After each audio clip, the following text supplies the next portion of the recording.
एक शूट में एक रोल करते हैं, लेकिन नेक्स्ट में आप अपना रोल चेंज कर लेते हैं, आपको रोल एक्सचेंज करना पड़ता है। ठीक है, फिर उन्होंने साइको ड्रामा से ये प्रोसेस, इस टेक्निक से ये वो किया, उन्हें मालूम हुआ कि इससे क्रिएटिविटी इंक्रीज होती है, और क्रिएटिविटी इंक्रीज होने से स्पॉन्टेनियसली जो है, जो स्पॉन्टेनियस इंसान के अंदर होता है वो इंक्रीज होता है, जो कि लीड करता है मेंटल हेल्थ की तरफ। उसके बाद इनमें एक टर्म थी सोशियोमेट्री। इसमें क्या होता है कि वो ग्रुप फिनोमिना को मैयस करने की टेक्निक को सोशियोमेट्री बोलते हैं, कि ग्रुप फिनोमिना में आप स्टडी करते हैं, इसमें आप स्टडी करते हैं ग्रुप में इंडिविजुअल पर्सन को, कि इंडिविजुअल पर्सन का क्या बिहेवियर है, फिर आप देखते हैं कि पूरे ग्रुप का क्या बिहेवियर है। और सोशियोमेट्री में बहुत से प्रोफाउंड इफेक्ट्स मिले जो कि मॉडर्न सब्जेक्ट में पाए जाते थे, ऑर्गेनाइजेशनल बिहेवियर में और ह्यूमन रिसोर्स मैनेजमेंट में। तो ये हमारा आज का लेक्चर था, और नेक्स्ट लेक्चर है हमारा ह्यूमनिस्टिक साइकोलॉजी के बारे में, ये भी इसी के साथ कर लेते हैं हम। ह्यूमनिस्टिक साइकोलॉजी क्या होता है? ह्यूमनिस्टिक साइकोलॉजी होता है कि वो ब्रांच ऑफ द साइकोलॉजी जो डेवलप होती है बिहेवियरिज्म से, ठीक है। और इन्होंने ह्यूमनिस्टिक साइकोलॉजिस्ट जो थे, इन्होंने एतराज किया था बिहेवियरिस्ट पे। इन्होंने कहा कि आपने इंसान के रियल ह्यूमनिस्टिक व्यू को इग्नोर कर दिया है, कि इंसान की कुछ अपनी जरूरियात होती हैं, एस्पिरेशंस होती हैं, होप्स, फियर्स होते हैं, आपने उन पर बात नहीं की, आपने सिर्फ बिहेवियर पर बात की है। तो इन्होंने फिर कुछ ह्यूमनिस्टिक साइकोलॉजिस्ट के बारे में आगे मुझे बताया गया है। जो सबसे पहले थे वो थे Abraham Maslow. He was born in 1908 and died in 1970। और फिर इन्होंने ह्यूमन नीड्स के बारे में बात की थी, जो कुछ नीचे बताई गई है। साइकोलॉजिकल नीड्स जो होती हैं, इंसान की फूड, वाटर, एयर और स्लीप की जरूरत होती है इंसान को। सेफ्टी नीड्स, इंसान को अपने आप को सिक्योर और सेफ करने की जरूरत होती है, उसे स्ट्रक्चर की, ऑर्डर, सिक्योरिटी, प्रेडिक्टेबिलिटी की जरूरत होती है। नीड फॉर बिलोंगिंग्स, इंसान को अपने रिश्तों की, मोहब्बत की जरूरत होती है, जिसमें उसके दोस्त, उसका अच्छा रिलेशनशिप, उसकी सपोर्टिव फैमिली की जरूरत होती है।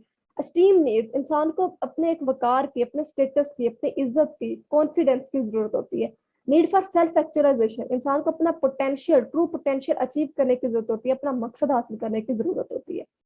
आगे कार्ल रोजर्स के बारे में बताया है। He was born in 1902, died in 1987। इन्होंने PhD कंप्लीट की 1931 में, और 1942 में उन्होंने बुक लिखी थी काउंसलिंग एंड साइकोथेरेपी, और 1951 में उन्होंने अपना काम करना स्टार्ट किया था। 1961 में उन्होंने बुक लिखी थी on becoming a person. According to Carl के मुताबिक जो साइकोलॉजिकली हेल्दी पर्सन होता है, उसके अंदर ये कैरेक्टरिस्टिक्स होना बहुत जरूरी है। वो कौन सी है? कि हैज ओपननेस टू एक्सपीरियंस, हर किस्म की एक्सपीरियंस करने के लिए वो इंसान तैयार हो।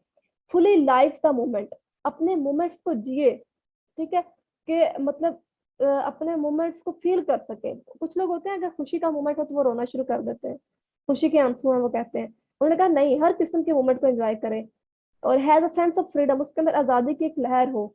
एंड इज हाईली क्रिएटिव, और बहुत ज्यादा क्रिएटिव हो। उसके बाद इन्होंने थ्योरी पेश की थी क्लाइंट सेंटर्ड थ्योरी, जिसमें इन्होंने कहा था कि इसमें आपको जो भी पेशेंट अपनी प्रॉब्लम बताता है, आप उसका रिफ्लेक्शन उसे पेश करें। फॉर एग्जाम्पल, आपको मैं ये लेक्चर समझा रही हूँ तो मुझे अपनी मिस्टेक्स नजर नहीं आएंगी। जब यही लेक्चर आप मुझे समझाएंगे, मैं सुनूंगी, तो मुझे बहुत ज्यादा मिस्टेक्स अपनी देखने को मिलेंगी। तो आप कहते हैं जब आप उसका प्रॉब्लम उसको दोबारा एक्सप्लेन करते हैं, तो वो ज्यादा आसानी से और ज्यादा अच्छी तरह समझ सकता है कि उसे क्या बीमारी है। नेक्स्ट है पॉजिटिव साइकोलॉजी। जिस तरह ह्यूमनिस्टिक साइकोलॉजिस्ट ने बिहेवियरिस्ट पर एतराज किया था, इस तरह बिहेवियर जो पॉजिटिव साइकोलॉजिस्ट थे, इन्होंने ह्यूमनिस्टिक साइकोलॉजिस्ट पर एतराज किया कि आपने बिल्कुल ह्यूमन की हैप्पीनेस के बारे में बात ही नहीं की। आपको पॉजिटिव वे में रहते हुए भी कुछ बात करनी चाहिए थी, पॉजिटिव पर्सपेक्टिव को भी स्टडी करना चाहिए था। जिसमें उन्होंने कहा कि हर चीज गलत गलत गलत ही नहीं होती, कुछ चीजें ठीक भी होती हैं। आप हर चीज को गलत नहीं कह सकते, सिर्फ गलत को स्टडी ना करें ना। हर इंसान के अंदर अगर खामियां मौजूद होती हैं तो खूबियां भी जरूर होती हैं, तो आप उनकी हैप्पीनेस को भी स्टडी करें। तो हमारे अमेरिकन साइकोलॉजिस्ट और फिलोसफर थे विलियम जेम्स, जिन्होंने बुक लिखी थी 1902 में, जिसका नाम था the varieties of religious experience. जिसमें उन्होंने बात की थी कि अगर इंसान खुश हो तो वो हेल्दी माइंडेड होता है। इंसान को हेल्दी रहने के लिए खुश रहना इंसान का बहुत ज्यादा जरूरी होता है। अगर आप खुश हैं अपनी लाइफ में तो आप हेल्दी भी होंगे, लेकिन अगर आपको परेशानियों ने घेरा हुआ तो आप हर वक्त डिप्रेशन का शिकार रहेंगे। तो ये हमारे लेक्चर्स थे, लेसन नंबर 36 और 37, जो मैंने आपको समझाने की अपनी पूरी कोशिश की, और मुझे उम्मीद है आप लोगों को समझ आएंगे लेक्चर्स। मिलते हैं इंशाल्लाह नेक्स्ट लेक्चर्स में। खुदा हाफिज़।